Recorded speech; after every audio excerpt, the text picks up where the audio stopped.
Shalom again. Man, I was watching a movie the other night on the computer, man, called Small Axe. Real interesting story. Never had heard that story before. Find it very interesting that all the members of the Mangrove Nine, as you see here, which is what the story is about. Um, we'll just say real quick here that the Mangrove Nine were a group of British black activists tried for inciting a riot at a protest in 1970 against the police in West London. And so we've been talking about melanated Britons. Um, and I watched this movie and figured, I told, I've shared it before that my wife is African, and I have a good best. My best buddy is Nigerian, and he actually came here via London, and so I know that there's a lot of Nigerians in London. There are a lot of Nigerians in London these days. Yes, there are. It's true. Um, However, when you read down here a little bit more, it's going to give us the names of the Mangrove Nine. And there they are. And not a one of them has an African name. And as a matter of fact, their names are all ancient British, French, or German names, and ancient names. I unlike my name does not even come up. My name is not even there. Nothing comes up when you put my name. Here's my name right here. Nothing comes up, okay? But we're gonna see what comes up when we look up these names. Beast. Let's look up Beast. Let's see what comes up, right? Beast, okay? German from Lower Middle German. Beast, read, bulrush. Hence a metonymic. Make that a little bit bigger.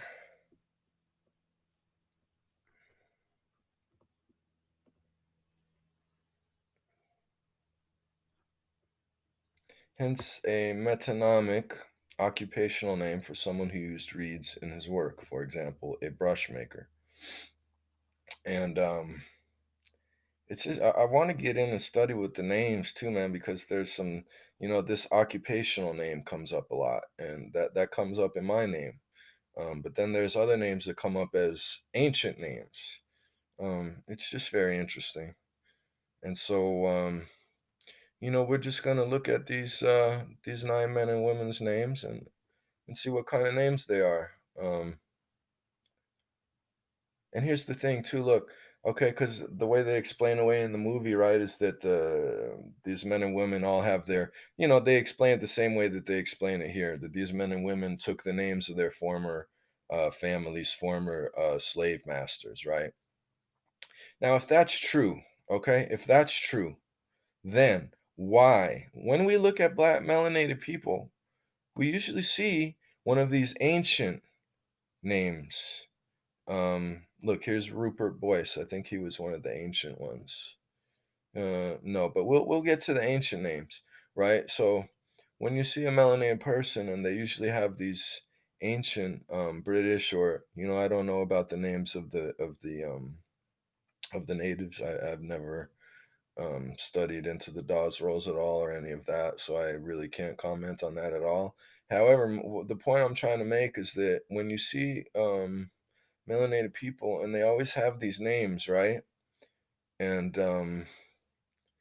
so, right, they're supposed to be named after the slave master, but then, okay, so then if that's true, we do see non-melanated people with names like this, right? But not always, which melanated people most usually have names like this. I notice it's very, very common.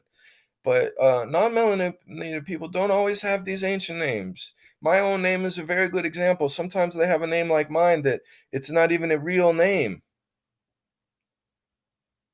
And I know for a fact that it's not a real name because through studying my family history, um, my cousin, um, Actually, my cousin is the one that found it, but I just been looking into it.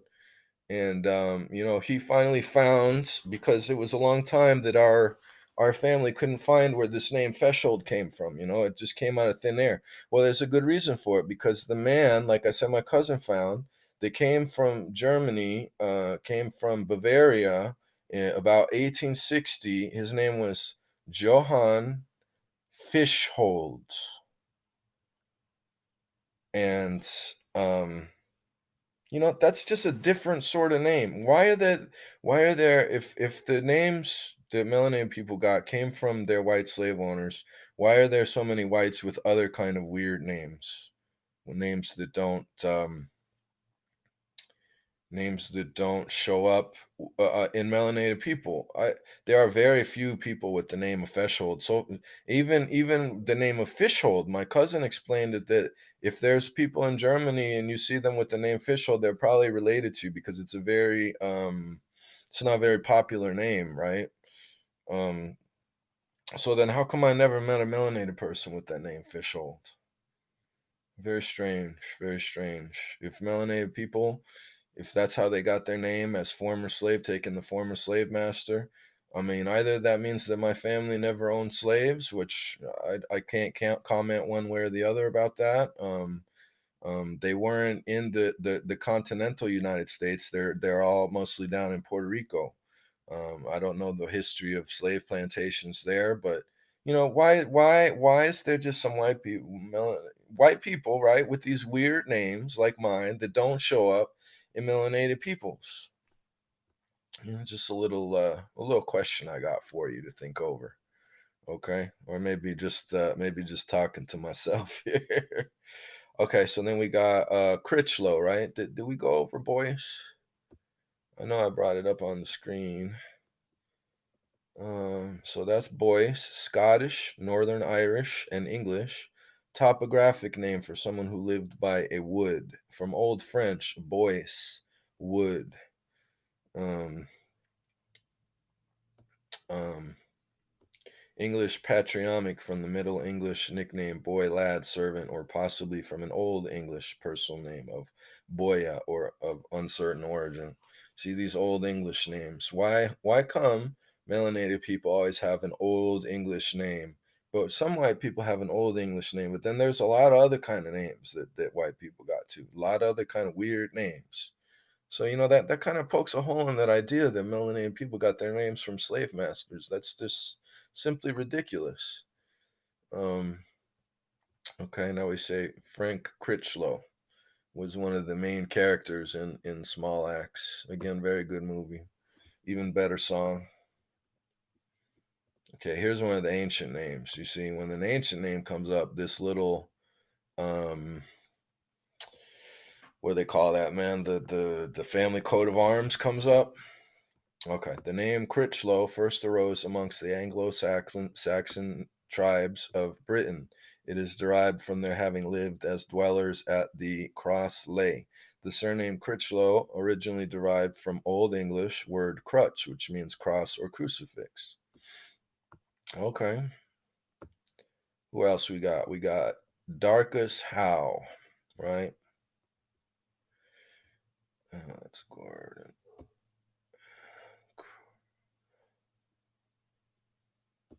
Howe, there's Howe. Okay. How, when derived from Old Norse, hagar means hill, knoll, or mound, and may refer to a tumulus or barrow. However, when derived from Old English, hall, it can refer to a hollow or a dell. Okay. Then we got Gordon. Skip that one. Um, okay, Gordon. Very popular name, Gordon. Of course, it's an old name. English surname, Gordon, is derived from the place name of Gourdon in Saint-Nonet-Loire, France.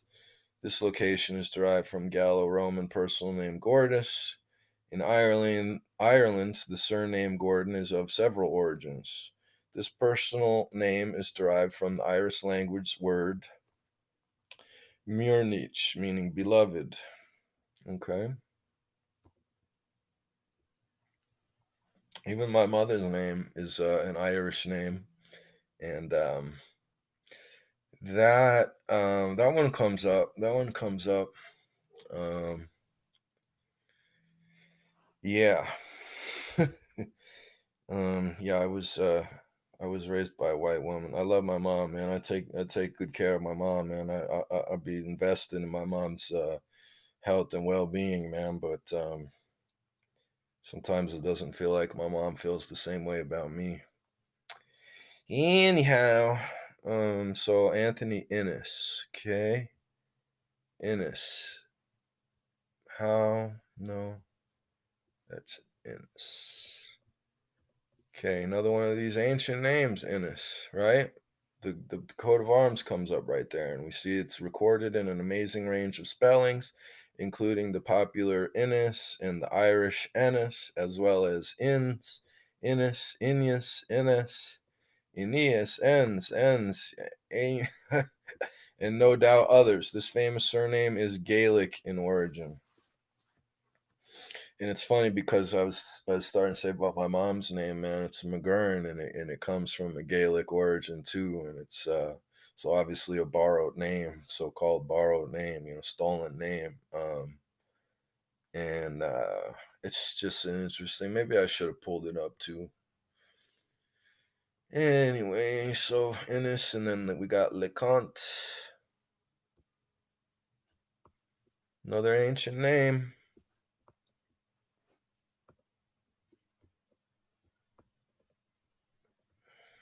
Recorded in many forms, including LeComte, Comte,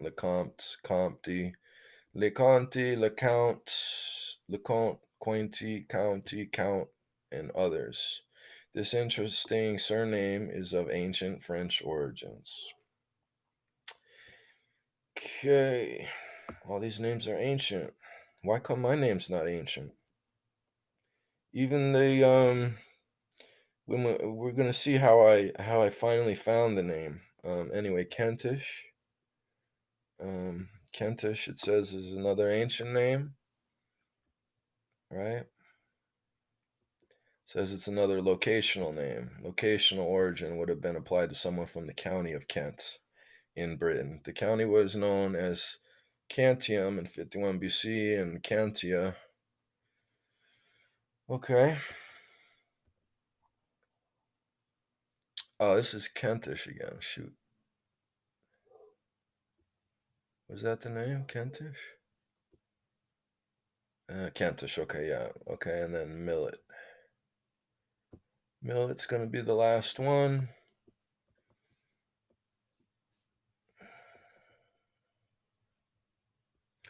English variant spelling of millet, Irish, mainly County Mayo, Anglicized from form of Gaelic O Meloid, from an occupational or status name derived from Latin miles soldier. Okay, so I already showed you how my name doesn't come up.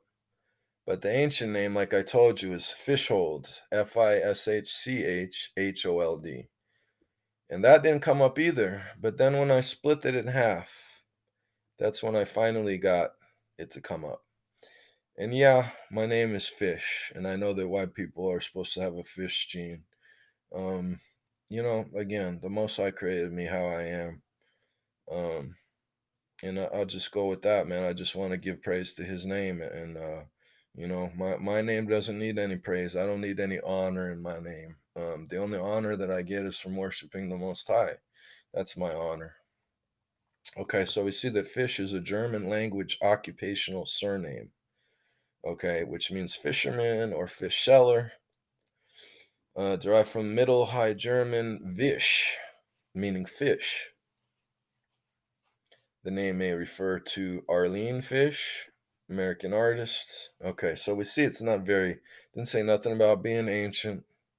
Middle High German. I mean, that's an old, I think Middle High German is from um, the Middle Ages, possibly, 10, the year 1000 to 1500, somewhere in there.